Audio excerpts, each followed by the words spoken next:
So as a former GP, I'm really well aware of how important the NHS, how vital the NHS is to people, particularly if they're sick and more particularly if they're poor. So that led me to know that the privatisation and the move towards an American system was an absolute disaster, and I just had to do something.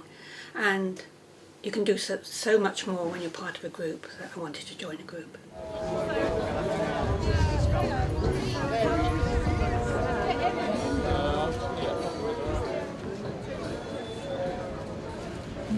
My training is in social work, and so I've worked over the years, since the 70s, with people of every kind of deprivation you can imagine. And the most consistent feature of that deprivation is actually about people's health. And so the idea of this government perpetrating misinformation and lies about the current state of our health system and also the future left me in a dilemma, and I just felt I couldn't stand by and let that happen. And so I was one of the first people to set up this particular group. Do you know, there have been a number of influences. My anger at the potential damage that is going to be done to our NHS by going down an American system, a system based on health insurance. And where you don't have health insurance, you will be subject to care provided by, at best, volunteers, and at worst, not getting care at all. The second influence is reading about the history of the National Health Service, recognising that a year before it came into being in 1948 was the year of my birth, and my parents talking to me about the fears that many people had when they came back from the war, especially young men coming back from the war, coming back to their brides, at having to pay for their health, paying for the GP to visit. People may not remember now that when you had a visit from your doctor, you paid, or you'd have the PRU coming round, and you'll be paying your dividend to the PRU for your insurance.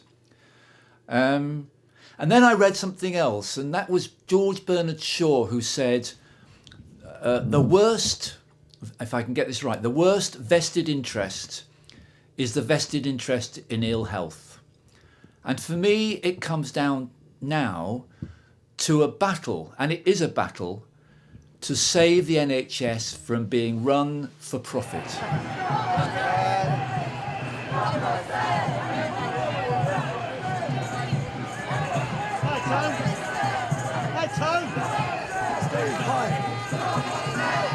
I joined Protect Our NHS because I suddenly found myself being a very angry person. This was because in 2010 I watched David Cameron on the podium, and he said that there would be no more top-down reorganisation of the NHS, that Labour had tinkered with it too much. He loved the NHS, it would be safe in his hands, and so on.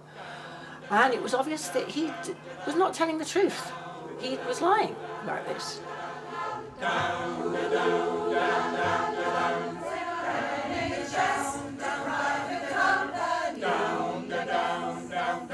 Well, I wanted to join the group to make a difference and help protect something that is close to my heart. I had cancer of the bladder, and this is a way for me to pay back the people that saved my life.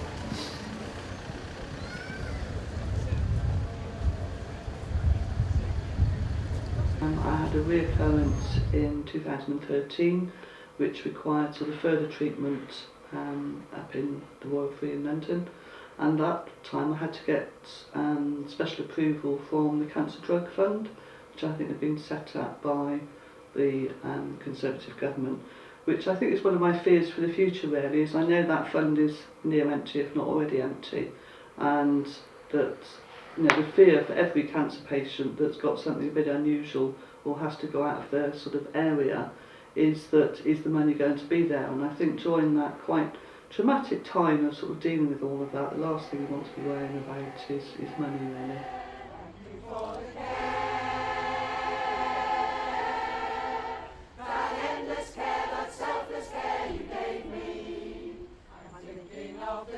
My situation at the moment is of a huge concern for the mental health services.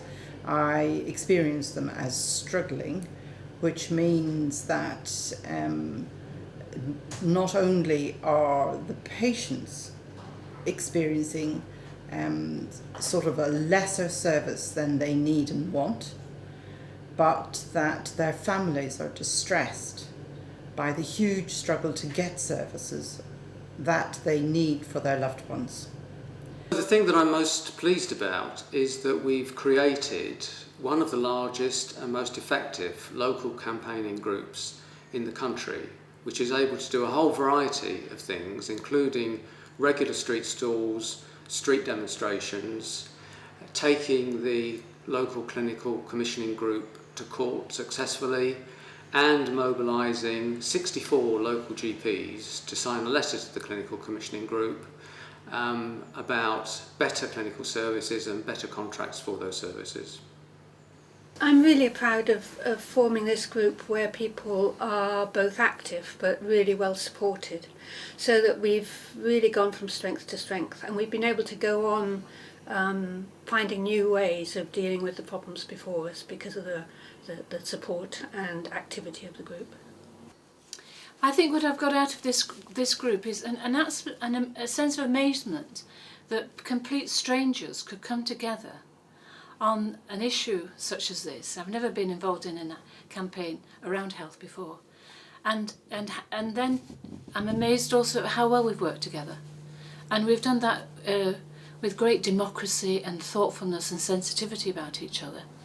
And what I think I've learnt the most is about the different kind of reactions that you get when you do street work. We've done a lot of stalls, and I've learnt personally how to manage what I consider to be people's indifference when they walk past and they won't give you any eye contact and they won't give you any recognition that you're actually a human being. And it's made me think what it must be like for people who are out there begging, when people walk past them in such an indifferent way. And here I'm reminded that the opposite of love isn't hate, but it's indifference. And I'm really concerned that we're moving to a society where we're becoming indifferent to the plight of others. And I think that's what I've really learned the most over these last 2 years. I think we've helped to raise awareness of what's happening to the NHS, and that's good. But actually I think we need to become part of a wider movement demanding a new politics based on justice, equality and compassion.